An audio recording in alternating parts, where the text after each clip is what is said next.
You ready?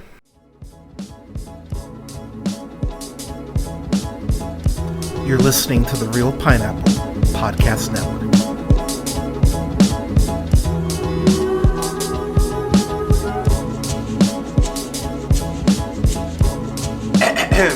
Good evening, ladies and gentlemen, gays and gays. This is the Real Pineapple. This is your humble host, Hunter, here. I hope you're safe. I hope you're doing well. So, as I go ahead and continue to work through all the stuff heading up the Oscar season and potential Oscar contenders, I'm recording this review back in December. This actually won't be out till January 10th. But I've got a review for The Last Showgirl, which is written by Kate Gersten. You know Kate from writing on, oh god, I always forgot to say this, Shimagadoon, the Apple Plus TV series, which unfortunately got canceled, but I'd highly recommend checking out. She also wrote for Mozart in the Jungle, a show that I really dug, and I actually think is pretty criminally underrated as far as Prime Originals. And then she also went ahead and wrote on The Good Place, a show I still need to watch because I've had everyone tell me how great that show is.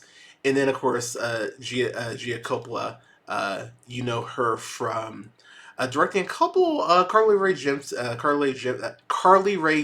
good grief, music videos. She also went ahead and directed Palo Alto back in 2013 as well as the Andrew Garfield film Mainstream back in 2020. So she's definitely done some stuff. So the big thing about this movie that everyone's been talking about as far as like the buzz has been Pamela Anderson. That this is like a career renaissance for her, a career best for her, and that it really shows that she can handle a dramatic role.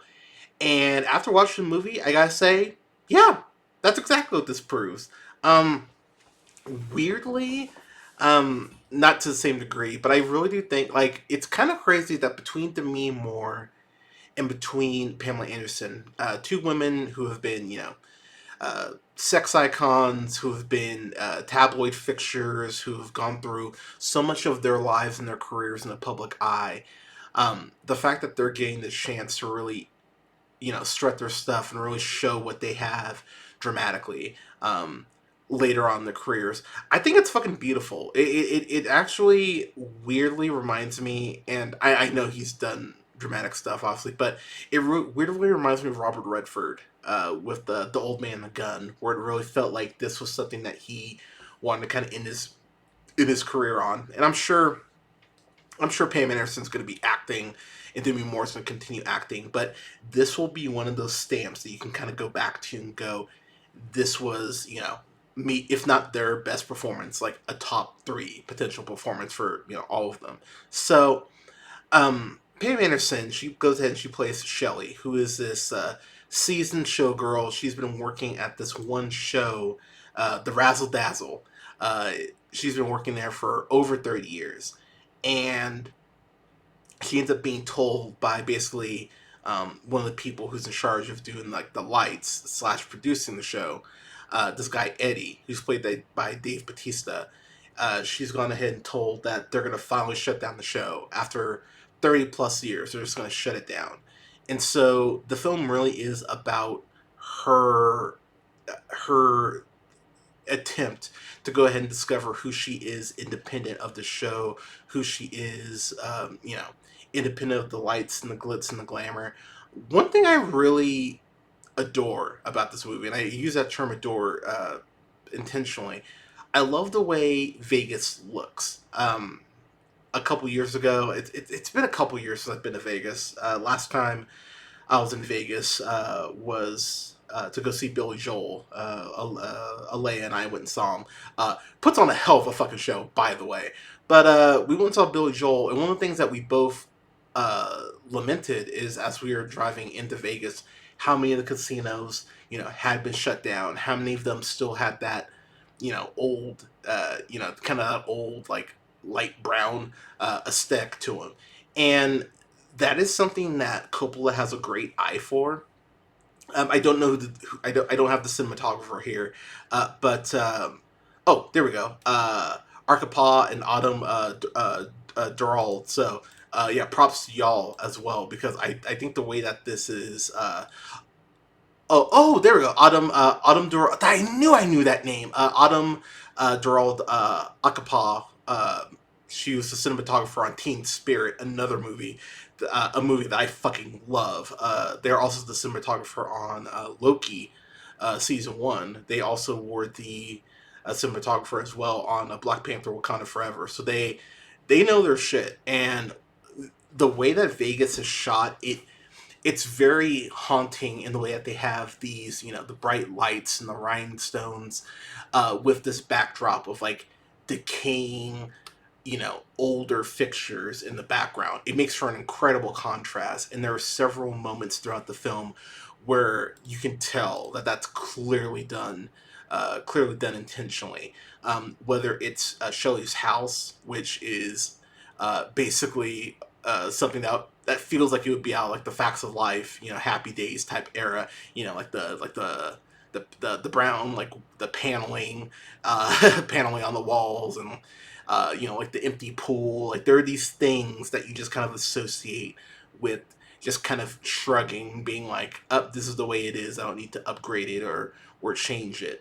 But you really feel for Shelley, because the more you go ahead and you get to learn about her and who she is, the more you realize that this show really is her legacy to her, and that this is something that maybe it was supposed to be like a year or two at one point, but there was a point where she really kind of bought into the seduction of Vegas, which so many people do, whether it's through gambling or other types of things. But it really does paint the picture of how much the show means to her, and that's so much carried by Pam Anderson.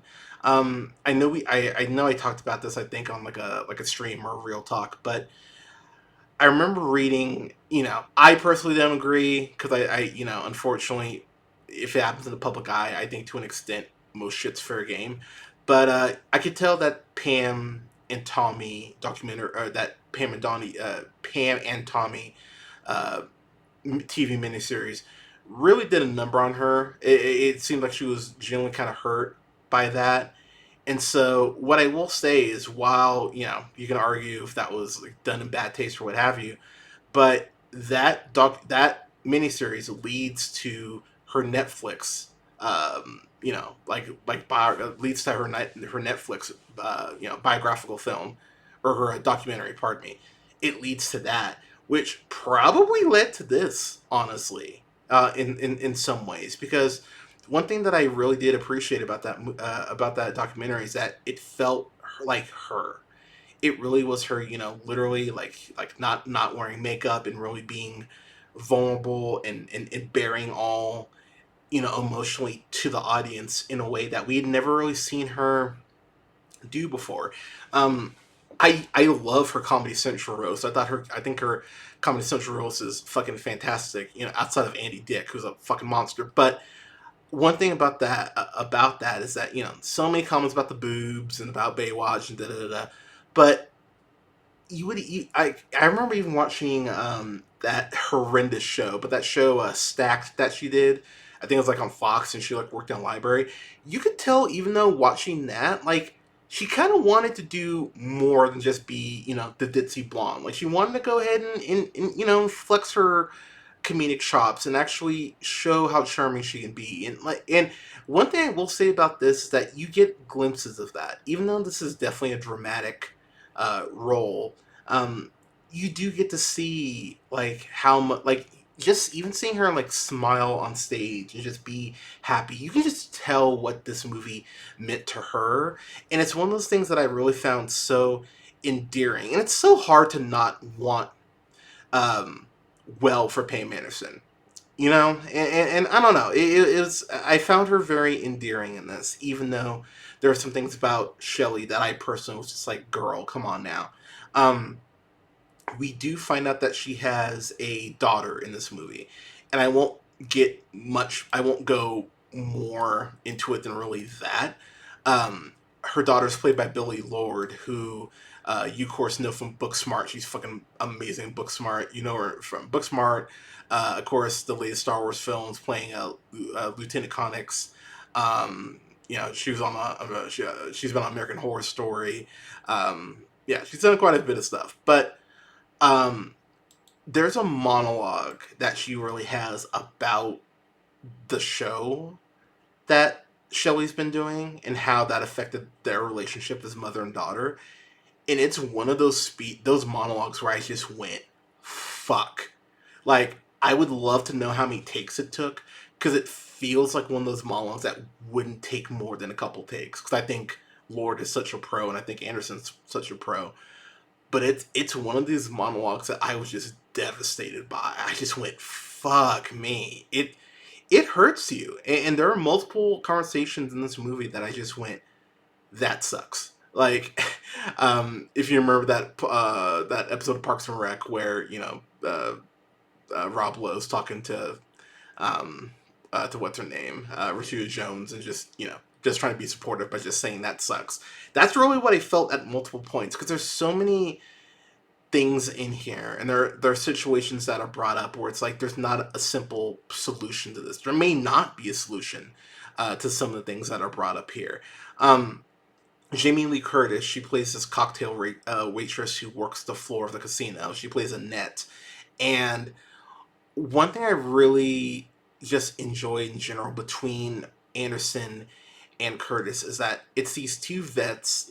They've obviously been in the game for years, but it's these two women who refuse to admit that what they've held near and dear for so long is fading away and changing. And there's so much symbolism, not just in the buildings and the way that several of the casinos aren't maintained or upgraded, but in the way that, their acts and that their jobs are these things that do have a shelf life on them. And it's very interesting to see how they kind of mirror each other in that way.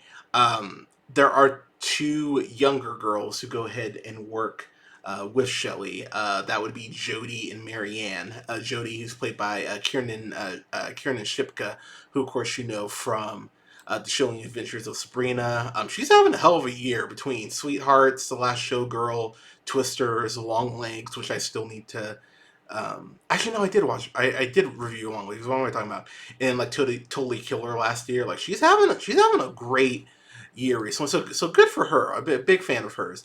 I do wish, and then Brenda Song plays Marianne. Brenda Song from the classic Seth MacFarlane show Dads, and then of course The Social Network, Dollface, which they removed Dollface off Hulu. I was actually trying to like finish that up because I only watched the first season, but I really dug it. And then of course she was also on Blue Eye Samurai as well. But um, if there is a complaint, I do wish I would have gotten more of Mary Ann and Jody's like backstories as far as like kind of how they ended up there and everything. They really are there to service Pam Anderson's to Shelley, which there's nothing wrong with that. I just wanted a little more. I just wanted a little more from them, and I didn't get that, so I was a little bummed by that. Dave Bautista's in here playing Eddie in a supporting role. As I mentioned, he's the one who like goes ahead and works the lights for the girls and kind of keeps things running on schedule. And uh, Batista has long hair in this movie. So he basically looks like Trent Grimm of The Independent if he took some of Bane's venom.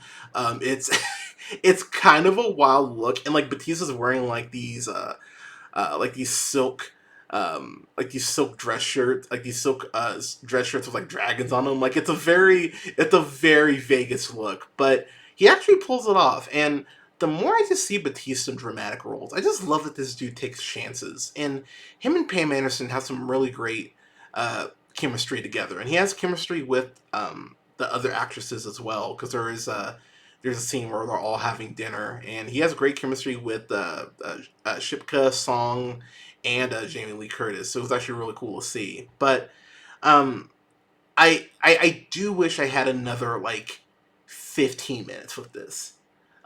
This is about 85 minutes. I wanted a little more. It's really good. I just wanted a little more while I was getting. But as it stands, I still really enjoyed this. I thought this was a very well done film. Um, I really hope for Pam Anderson. I really hope she gets to do more dramatic stuff because she clearly can. Um, there is a there's a point where she's talking about the show and what it means to her, and man, like the back half of this where it does get more emotionally tight.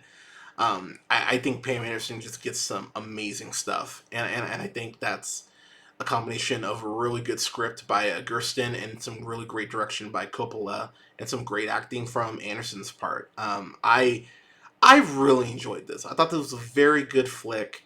Um, as I'm recording this, Golden Globe nominations are going to come out tomorrow, so I don't know if Pam Anderson will get nominated for something. But while I don't think this is like an Oscar worthy performance, and I say that because I still have a ton of Shining to watch. I definitely think this is still like a Golden Globe worthy nominated or worthy of being nominated for a Golden Globe in my eyes. But I enjoyed this. I think it's a solid B for The Last Showgirl. I really enjoyed this, and I think some people might be pleasantly surprised with what Pam Anderson brings to the table. So yeah, I really I dug this. I dug this quite a bit. So yeah, a solid B for me for The Last Showgirl. So the Last Showgirl. Have y'all seen it? What'd you think? Let me know in the comments. You can go ahead and follow yours truly on. Go ahead and hit the bell. Hit that subscribe button there on YouTube so you know when new reviews are coming out or when I'm going to go live with a stream. You can check out the show on YouTube at The Real Pineapple. That's REEL Pineapple. You can follow me on Blue Sky because I am no longer on Twitter. I am just on Blue Sky as far as posting things in that way. So go ahead and follow me on Blue Sky at realpineapple.bsky.social. That's REEL Pineapple. .bsky.social. You can follow me on TikTok and Instagram at jhunterrealpineapple. That's jhunter REEL and then pineapple. You can follow me on Letterboxd at Black Shazam.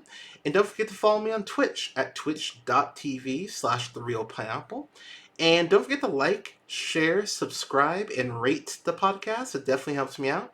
You can find the show on SoundCloud, Apple Podcasts, Podbean, Stitcher, iHeartRadio, Spotify, Amazon Music, TuneUp, to name a few places at The Real Pineapple.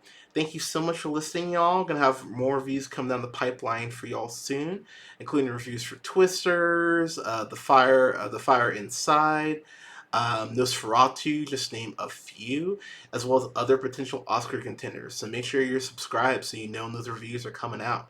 But everyone, thank you so much for listening. Stay safe, take care of each other, give someone a hug, give someone a compliment. Could all use more positivity. And never forget, as always, take care.